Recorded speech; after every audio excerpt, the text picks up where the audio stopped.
Hey, what's up, everybody? True Boxing here. Thank you for coming back to Get Hit with the Truth. So today we are doing the WBC Champions Report, the final one of 2024, as we are going to review 2024 and look to 2025 as we cover all champions and title belts from 122 pounds all the way to heavyweight.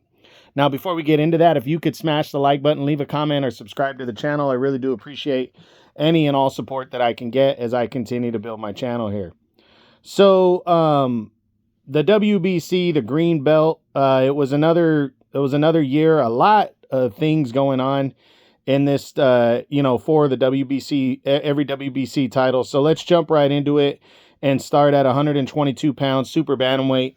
Naoya Inoue entered the year as the reigning WBC and undisputed super bantamweight world champ. He had captured the WBC belt when he won both the WBC and WBO titles with a dominant 8th round TKO of Stephen Fulton Jr. in July of 23. He later unified all four belts and became undisputed. And in May of 24, he would defend against his WBC mandatory challenger and former two-time two-division world champion Luis Nery. History was made when Nery put Inoue down in the very first round of that fight, scoring the first. That was the first knockdown of that Inoue has ever taken in his career. But he quickly shook that off and completely broke down and dominated Nery and brutally knocked him out in the 6th round to retain his WBC and undisputed title.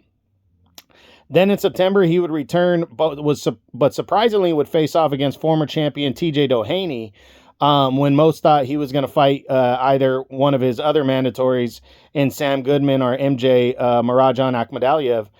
Instead, he went on with TJ Doheny, dominated him. It's kind of a lackluster performance, but he still got out of there with a 7th round TKO win as he retained his WBC and undisputed championship again.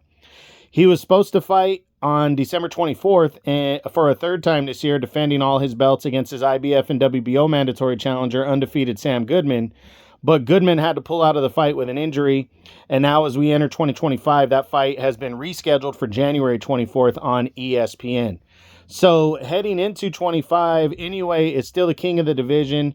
He's already cleared up his WBC mandatory, although he does have a new mandatory challenger in David Picasso, which if he gets by Sam Goodman, there's been talks that he would return in May, and Picasso was at the front of the line, but he still has mandatories that are a higher priority in MJ, the interim WBA champion, MJ Marajan Akhmadaliev, former unified champ.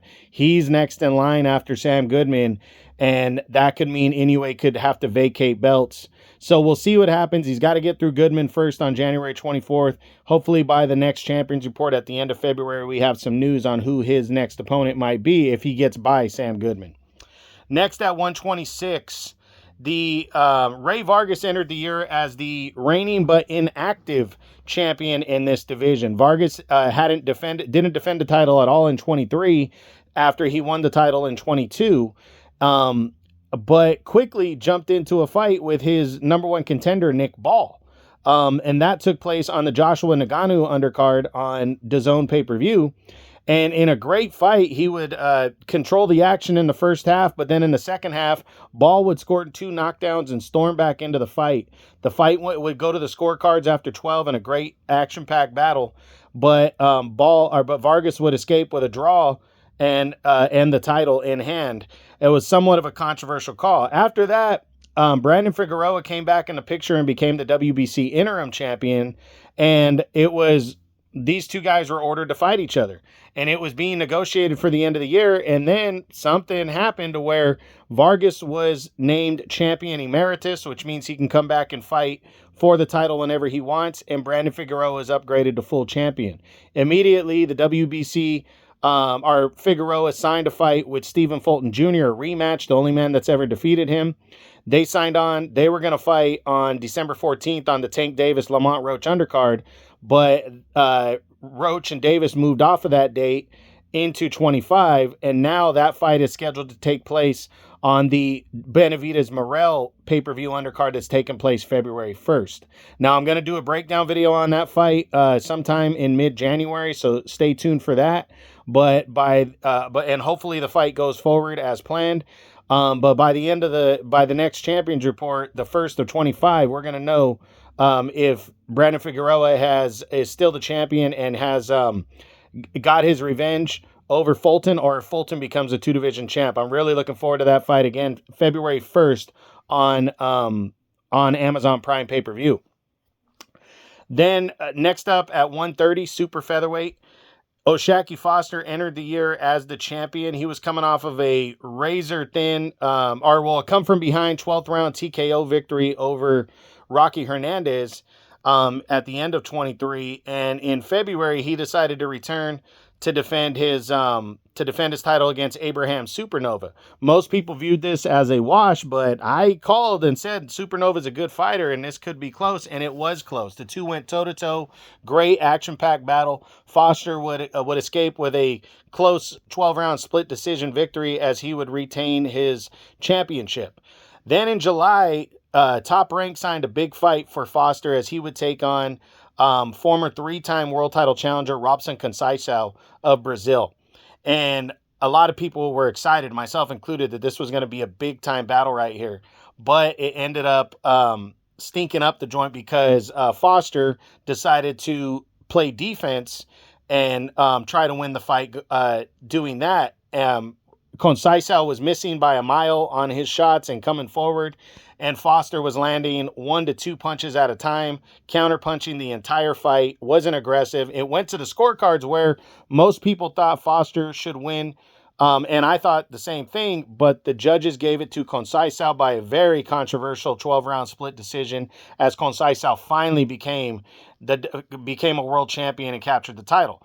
But the WBC was not going to let this controversy stand because almost everybody thought Foster won, so they ordered a mandatory rematch, and in November, the two would go at it, and we saw the kind of fight we were expecting the first time. They went at it. It was a great back-and-forth battle between the two, but this time Foster got his revenge, regained the WBC title, and is ending 2024 still again as the world champion. So he entered the year as champion, lost it, and then won it back. So kind of a up and down year for Foster. But as we enter 2025, we know Foster wants to unify belts. He's not in mandatory mode right now. He wants to unify belts with WBO champion Emmanuel Navarrete. It's an easy fight to make. Both guys are with Top Rank, and both guys are in optional mode. But there have been talks that Navarrete could defend his title against featherweight champion Rafael Espinosa in an all-Mexican battle instead. And if that happens, I think there's a possibility that Foster could rematch Rocky Hernandez, who's his number one contender in the WBC right now. But by the first champions report at 25 at the end of February, I'm hoping we know which direction and what O'Shaquie Foster is going to do with the super featherweight title. Next at 135 pounds, lightweight, Shakur Stevenson entered the year as the undefeated and newly crowned champion, but he won it in a very ugly affair, and there was a lot of criticism riding on Shakur Stevenson. In July, he would make an optional defense against Artem Hartunian and would get a strong 12-round unanimous decision victory, but people wanted something better than that, so the criticism kept pouring in. But mandatory number one contender William Zepeda and Stevenson would agree to face each other in principle, but Zepeda wanted to return one more time. They were both going to have interim fights. Stevenson was supposed to fight former lightweight champion, former junior lightweight champion Joe Cordina in October on the Better Be a Bivol undercard, but he had to pull out with an injury. Zepeda would end up taking on Tevin Farmer in November to battle for the WBC interim championship, and surprisingly faced a tougher than expected challenge, almost lost that fight. It went to the scorecards after he was also put down by Farmer, and he got out of there with a razor-thin split decision after 10 rounds to become the interim champ. The plan was for Stevenson and Zepeda to compete on the February 22nd DAZN pay-per-view card from Riyadh season, but Zepeda says he suffered an injury. He's not going to be able to come back until the end of March or early April. Stevenson wants to fight on that date and was given the green light to face off against undefeated Floyd Schofield with his title on the line. That's taking place again February 22nd, DAZN pay-per-view Riyadh season.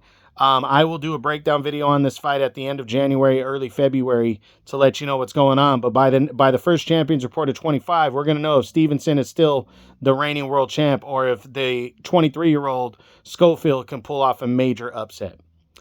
Next at 140, junior welterweight. Devin Haney entered the year as the newly crowned champion after he had dominated Regis Prograis to take the belt in December of last year. He had a super fight sitting on the table, though, and in April he was set to take on Ryan Garcia. But the day before the fight, at the weigh-in, Ryan Garcia came in way overweight. He would pay a fine. The title would still go on the line, but only for Haney. And the stipulation originally by the WBC was that if Haney lost the fight, the title would go vacant. Well, Haney lost the fight. He got put down once. He showed a lot of heart. He finished the fight, but he lost the unanimous decision to Ryan Garcia. The WBC decided to allow him to keep the belt, but then it came back that Garcia tested positive for anabolic steroids. So he was, the fight was eventually declared a no contest. So Haney got his undefeated record back because of that. Haney, though, because of the emotional damage that he suffered from everything, decided he didn't want to fight the remainder of the year at first, so he was declared champion in recess, and interim champion Alberto Puello was upgraded to full champion. Puello had upset Gary Antoine Russell in June to become the interim champion and was upgraded, but he was quickly ordered to make two mandatory defenses, first against number one contender Sandor Martin, and then after that, he was supposed to fight Gary Antoine Russell. That fight was supposed to take place on the Tank Davis Lamont Roach undercard in December, but again, Davis got moved off of that date, so the Puello and Martin fight got pushed off as well. Right now, the talks entering 2025 is that Puello and Martin is going to take place on the Tank Davis Lamont Roach undercard that's supposed to take place on March 1st, but it hasn't been officially finalized. I personally think that is going to happen, so I will have done a breakdown video by mid-February on that fight that's taking place March 1st, and we'll probably be doing the Champions Report the 1st of 2025 with that fight right on the radar. But I really can't wait to see it. I think it's going to be good, and I think it's going to be a good year for in 2025 for the 140-pound division. Next at 147, welterweight, Terrence Bud Crawford entered the year as the reigning WBA or WBC and unified welterweight champion of the world. But he would never defend the title. He had captured it when he dominated Errol Spence Jr., become undisputed champ in July of last year. And he would never defend the title because his plan was always to move up to 154 in hopes of eventually meeting Canelo Alvarez at 168. So in August, he finally moved to 154 and went for the WBA championship up there. Once he became champion at 154, within a month, he would vacate all of his welterweight titles. And Mario Barrios was upgraded from interim champion to full champion. He had captured the interim title in 23 when he upset Yordenis Ugas to capture the vacant interim belt. So Barrios, after that, there was rumors of a potential showdown with Manny Pacquiao late in the year. That fell through, but he would return on a major card on the Jake Paul, Mike Tyson Netflix undercard. Barrios would take on Abel Ramos. And in a fight of the year candidate, these two guys went toe-to-toe, traded knockdowns, all-out war right here between these two. They went to the scorecards. Barrios escaped with a draw, a 12-round draw, and would retain his belt.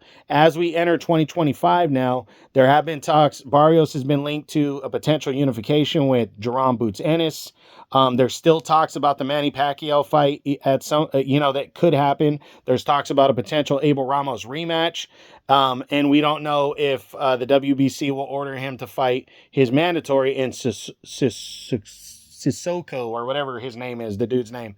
But the point is by the next Champions Report, the first one of 25 at the end of February, I'm hoping we know what Mario Barrios is going to do next, because 2025 is looking like it's going to be a great year. Next at 154, super welterweight, the title, Jermell Charlo entered the year as champion, but he would vacate the belt early in the year. And the vacant title was supposed to go on the line on March 30th on the first Amazon Prime pay-per-view card, as it was supposed to see Sebastian Fundora battling Sergey Bohachuk for the vacant belt. The main event was Tim Tszyu and Keith Thurman in a non-title fight. Well, Keith Thurman had to pull out of the fight the week of, and the PBC scrambled and offered Sebastian Fundora the shot at Tim Tszyu for both the WBO and the vacant WBC titles. He jumped on that fight, and these two guys went to war, but it ended up being a bloody affair as Fundora suffered a broken nose, and one of his elbows caught Tim Tszyu on the forehead, and Tim Tszyu bled all over. It was a bloody fight, the remainder of the fight, but Sebastian Fundora would score a major 12-round split decision upset and become the WBC and unified super welterweight champion of the world. After that, he was recovering from the broken nose. There was talks of him to fight former unified welterweight champ Errol Spence Jr., but his issue with the WBO and Terrence Crawford being the interim champion after August was the major deal, as he was the mandatory challenger. So there was a lot of talks of, because Crawford wasn't sure what he was going to do pretty much for the remainder of the year. Finally, towards the end of the year, later in the year, the Crawford and Fundora camps had agreed that that both guys could take fights in between before a mandatory fight would happen. And so it looked like Fundora and Spence was going to happen for both belts, but the WBO at the end of the year came down and said no to Fundora and Spence, that they would not sanction Errol Spence as a contender, but they did say they would allow Fundora to defend the WBC title. So as we go into 25, it looks like Fundora and Errol Spence is going to happen, but it will only be for the WBC belt, which in this video, that's the only one that matters. Hopefully by the first Champions Report of 2025 at the end of February, we know what is going to go down there. Next at 160 middleweight, Jermall Charlo entered the year as the longtime inactive reigning middleweight champion of the world. There was some hope that he was going to return and defend his title because he had returned to one and fought at 168 in November of 23 after a 2.5-year layoff. But in June, in late May, early June, he was arrested on a domestic violence charge. The WBC would essentially strip him of his title, and Carlos Adames was upgraded from interim champion to full champion. Adames had captured that title back in, I think it was in 23, he became the interim champ, or 22, and been waiting around for his title shot that whole time. Adames already had a fight on the schedule, though, and on June 15th on the Davis Martin undercard, he would defend his title against veteran Terrell Gaucher and would actually end up being a tougher fight than he was expecting. The two went at it. It was good, kind of a chess match, slow-paced, and at the end of 12, Adames got a wider than expected score and unanimous decision to retain his WBC title. After that, he was linked to a possible unification with Janabek Alamanhalai, but that fight would fall through. Then he was interested in potential showdown with his mandatory challenger Hamza Shiraz, and at the end of the year, that fight was formally announced. A mandatory fight to take place on February 22nd, in the best card that I've ever seen put together. Adames will defend his WBC title against his mandatory challenger and undefeated Hamza Shiraz. I will be doing a breakdown video on that fight at the end of January, early February, to let you know what's going on. But by the next Champions Report, the first of 2025, we are going to know if Carlos Adames is sitting at the top of the division or if Hamza Shiraz is. And whoever wins that fight, in my opinion, is going to hold the keys to the division and bigger fights and unification bouts. So, big time fight right there. Saturday, February 22nd, DAZN pay-per-view. Next up at 168 super middleweight, Canelo Alvarez entered the year as the reigning WBC and undisputed super middleweight world champion. In May, he would put his 4 belts on the line when he took on undefeated former junior middleweight champion Jaime Munguia in an all-Mexican battle. The two went at it, but Canelo put him down in the 3rd round, controlled the action and the tempo, and scored a convincing 12-round unanimous decision victory to retain his WBC and all 4 undisputed world title. But he would give up one of the belts prior to his next defense, and in September he would take on Puerto Rican undefeated Edgar Berlanga. He would dominate Berlanga, putting him down in the 3rd round as well, and score a convincing 12-round unanimous decision to retain his WBC and unified world titles. There was really no news, concrete rumors or news here as we enter the end of the year and enter 2025, there was nothing really concrete on what Canelo is planning on doing in May of next year. A lot of options. He doesn't really get held to mandatories very often. He could go for undisputed again against newly crowned IBF champion William Skoll, Bruno Saras, who just defeated Jaime Munguia and knocked him out, could be an option. It's just really up in the air right now. We really don't know what Canelo is going to do. I'm hoping by the first Champions Report of 25 at the end of February, we have some news on Canelo.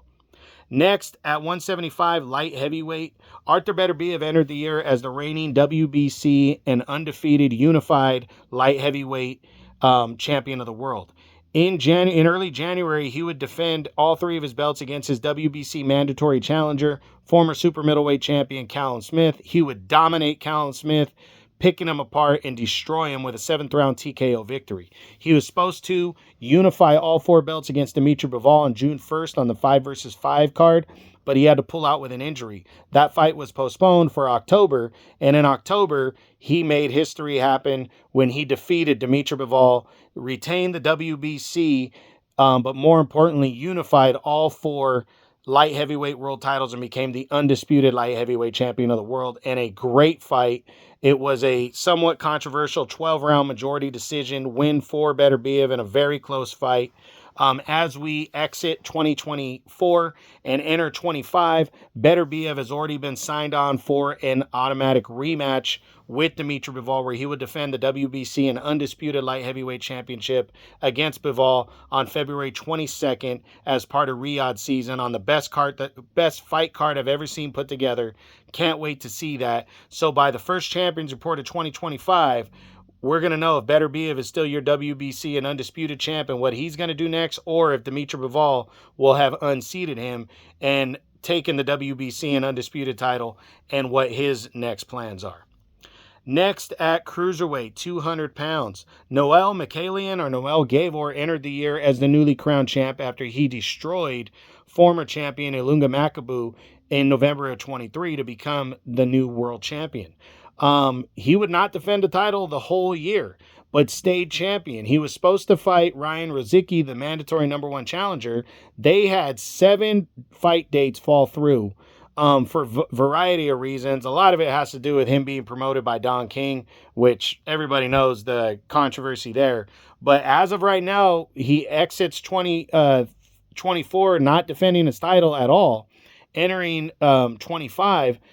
Right now, he's still supposed to be fighting mandatory challenger Ryan Rozicki, but we have not heard anything concrete. So I'm hoping by the first Champions Report of 25, we know what Michaelian is going to do next, or if he's getting bumped to champion in recess, which we already have one of those in Badu Jack, if he's just going to be stripped and Rozicki is going to fight Peralta in a third fight. We are waiting around to see what goes on for the WBC Cruiserweight Championship of the World. And finally, at heavyweight, Tyson Fury entered the year as the reigning undefeated WBC heavyweight world champion. In May, the Reign of Fire undisputed heavyweight championship unification fight happened against undefeated Oleksandr Usyk, and history was made, but not for Fury. Usyk would defeat Fury by a close 12-round split decision in a fight where he scored a knockdown on Fury in the 9th round. It was a very close, very good battle between the two, but Usyk came out on top and became the undisputed champion. But Tyson Fury had an automatic rematch clause in a contract, so almost immediately the rematch was signed for December 21st. Usyk would give up the IBF title in that sequence, but December 21st, the WBC and Unified Heavyweight title rematch would take place between Usyk and Tyson Fury, and Usyk just made it cleaner in the rematch. He beat Fury to the punch, outlanded him, and scored a close but deserving 12-round unanimous decision as he would stay the WBC and Unified Heavyweight champion of the world. As we enter 2025 for Usyk, we really don't know what he's going to do, but a lot of people and myself are putting their money on the fact that he's likely going to fight the winner of the IBF title fight between Daniel Dubois and Joseph Parker. Dubois, the IBF champion, that would be a rematch if he's victorious. Parker would be the first time, but Parker's also the interim WBO champion. So Usyk fighting Dubois would make it for undisputed again, and then it would also clear up one of his mandatories later in the year. But we're not going to know anything for sure, but that fight is taking place on February 22nd on the DAZN pay-per-view and the co-feature of the best fight card I've ever seen put together. So very excited to see what goes down there and how Usyk responds to the winner of that fight. And hopefully by the first Champions Report of 25, we have some kind of direction if Usyk is going to fight the winner of that fight for sure or not. So that's it, guys. That's what I got. That is my WBC Champions Report year in review from 2024 for the all WBC world titles and champions from 122 pounds all the way to heavyweight. I hope you enjoyed the video. If you did, smash the like button, leave a comment, or subscribe to the channel. I appreciate any and all support. This is True Boxing. You've been hit with the truth.